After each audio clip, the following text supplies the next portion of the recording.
All right, Maddie Brunner, the queen of virtuals for the Chicago division.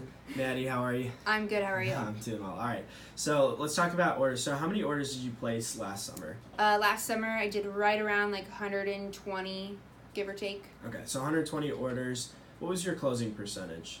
Closing percentage was right at like 50% for most of the summer. Okay, so you did about 240, 250 appointments. Yeah. And what was your average order? Average order size for most of the summer as well was anywhere from like 320 to 275, give or Okay. take the week. Got it. And you ended at 28,000 in sales for the summer. Okay.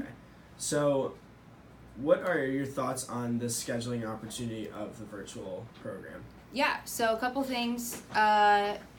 For an in-home presentation, scheduling has to naturally allot for like your commute times and like driving from place to place and all that kind of stuff. So obviously you don't have to do that with a virtual. You can do them in whatever environment you're in at the time. So you do have an opportunity to technically do more in a day. And for me personally, that was a way I could then kind of make up for having a slightly lower closing percentage than a company average of 60%, just because it's easier for people to say no to you when you're not face to face with them. So being able to do them an hour and a half apart is then easier in turn to kind of compensate for that.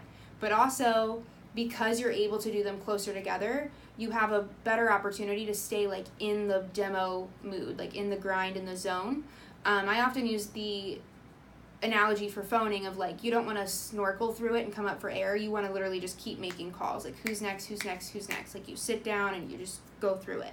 And you have that opportunity with a virtual more so because you can literally do them back to back without having to like leave the house or clean the knives or go pick up another pineapple or stop to get lunch, because all of it can just happen right there in the one environment you're in. So that's the opportunity to do virtuals of, you can grind through it and scuba dive through your demo zone versus feeling like you're coming up from air because you have to